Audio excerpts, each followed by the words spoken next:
तांबा, तुम्हीही पपईला अमृत समजून रोज खाताय का?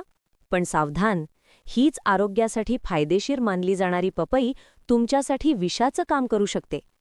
आजचा हा व्हिडिओ तुमच्या किंवा तुमच्या घरच्यांच्या जीवावर बेतणारा मोठा धोका टाळू शकतो. नक्की काय आहे हा प्रकार? चला, मी डॉक्टर संगीता जाधव तुम्हाला सविस्तर सांगते. नमस्कार मित्रांनो, मी डॉक्टर संगीता जाधव. आपल्या डॉक्टर संगीता जाधव या चॅनलवर तुमचं मनापासून स्वागत आहे.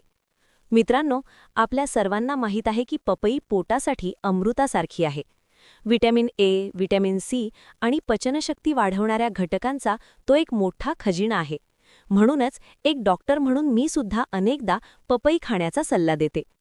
पण तुम्हाला माहीत आहे का, आयुर्वेद आणि आधुनिक वैद्यकीय शास्त्रानुसार जगात असे 5 प्रकारचे लोक आहेत ज्यांच्यासाठी हेच अमृततुल्य फळ गंभीर नुकसान, अगदी विषासारखं काम करू शकतं. होय, तुम्ही अगदी बरोबर ऐकलत. आजच्या या व्हिडिओमध्ये आपण एका सविस्तर वैद्यकीय संशोधनाच्या आधारावर बोलणार आहोत.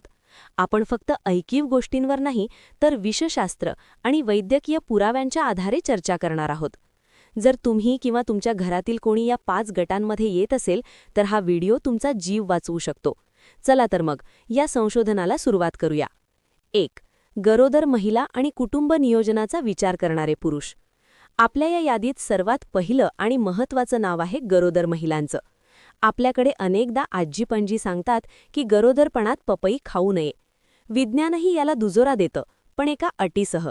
सर्वात मोठा धोका कच्च्या किंवा अर्धवट पिकलेल्या पपईपासून असतो. कारण कच्च्या पपईमध्ये चिकाचे प्रमाण मोठ्या प्रमाणावर असतं. संशोधन असं सांगतं की हा चीक शरीरात नैसर्गिक प्रसूतीकळा वाढवणाऱ्या घटकांसारखा वागतो. सोप्या भाषेत सांगायचं तर यामुळे गर्भाशयात आकुंचन किंवा पेटके येऊ शकतात, ज्यामुळे गर्भपाताचा धोका वाढतो. तसेच यातील घटक गर्भाच्या विकासात अडथळा आणू शकतात. आणि थांबा, हे फक्त महिलांसाठीच नाहीये. एक धक्कादायक संशोधन समोर आलं आहे. जर तुम्ही पुरुष आहात आणि पिता बनण्याचा विचार करत असाल, तर पपईच्या बियांपासून दूर राहा. पपईच्या बियांचा अर्क शुक्राणूंची संख्या आणि त्यांची हालचाल कमी करू शकतो. म्हणजेच पपई एका नैसर्गिक गर्भनिरोधकासारखं काम करू शकते. त्यामुळे गरोदरपणात कच्ची पपई अजिबात नको आणि कुटुंब नियोजनाच्या काळात बियांपासून सावध राहिलेलेच बरं. 2. रबराची ॲलर्जी असलेले लोक. हा दुसरा गट खूपच रंजक आणि तितकाच धोकादायक आहे. वैद्यकीय भाषेत याला लॅटेक्स फ्रूट सिंड्रोम म्हणतात. तुम्हाला रबरचे हातमोजे किंवा फुग्यांची ॲलर्जी आहे का? जर होय, तर तुम्हाला पपईचीही ॲलर्जी असण्याची दाट शक्यता आहे. याला आम्ही परस्पर संवेदनशीलता म्हणतो. होतं असं की पपईमध्ये एक असा घटक असतो ज्याची रचना रबरमधील प्रथिनांसारखीच असते. जेव्हा तुम्ही पपई खाता, तेव्हा तुमचे शरीर गोंधळून जातं आणि त्यावर प्रतिकार म्हणून हल्ला करतं.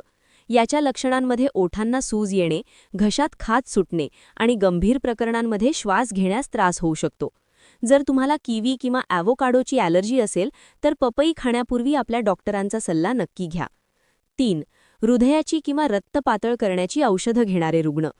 ही माहिती तुमच्या घरातील ज्येष्ठांसाठी खूप महत्त्वाची आहे. जर तुम्ही रक्त पातळ करणारी औषधं घेत असाल, तर सावधान. पपई या औषधांचा प्रभाव प्रमाणाबाहेर वाढवू शकते. याचा अर्थ असा की तुमचे रक्त गरजेपेक्षा जास्त पातळ होऊ शकते, ज्यामुळे अंतर्गत रक्तस्त्राव किंवा साधी दुखापत झाल्यासही रक्त न थांबण्याचा धोका निर्माण होतो.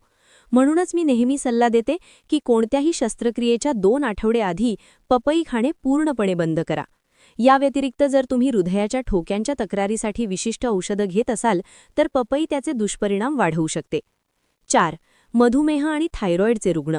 हा चौथा गट आपल्याकडे खूप मोठ्या प्रमाणावर आढळतो. तुम्ही म्हणाल की पपई तर मधुमेहासाठी चांगली असते.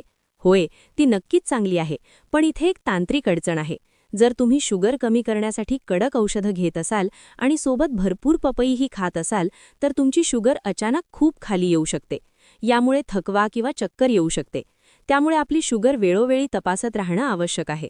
आणि थायरॉईडच्या रुग्णांसाठी एक खास टिप. जर तुम्ही सकाळी रिकाम्या पोटी थायरॉईडची गोळी घेत असाल, तर त्यानंतर लगेच पपई खाऊ नका. पपई पोटातील आम्ल कमी करते, ज्यामुळे तुमची गोळी नीट विरघळत नाही आणि तिचा शरीरावर पुरेसा परिणाम होत नाही. औषध आणि पपई खाण्यामध्ये मिनिमम 3 ते 4 तासांचे अंतर नक्की ठेवा. 5.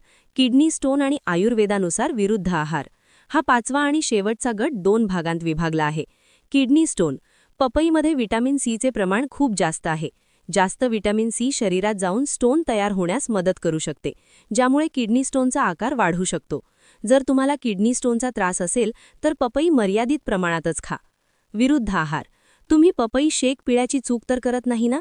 आयुर्वेद म्हणतो सावधान. पपईची प्रवृत्ती उष्ण आहे आणि दूध थंड आहे.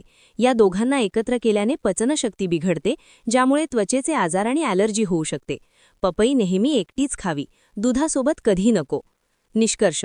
तर मित्रांनो, पपई हे एक सुपरफूड नक्कीच आहे, पण गरोदर महिला, ॲलर्जी असलेले लोक, हृदयाची औषधं घेणारे रुग्ण, मधुमेह किंवा थायरॉईडचे रुग्ण आणि किडनी स्टोनची समस्या असलेले लोक या सर्वांनी विशेष काळजी घेतली पाहिजे. जर तुम्ही यापैकी कोणत्याही गटात येत असाल तर पपईचा आहारात समावेश करण्यापूर्वी आपल्या डॉक्टरांचा सल्ला नक्की घ्या.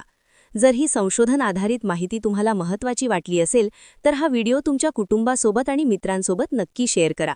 काय सांगावं, तुमचा एक शेअर कोणाचं तरी आरोग्य आणि जीव वाचवू शकेल. निरोगी रहा, जागरूक रहा. मी डॉक्टर संगीता जाधव तुमची रजा घेते. भेटूया पुढच्या व्हिडिओमध्ये. नमस्कार.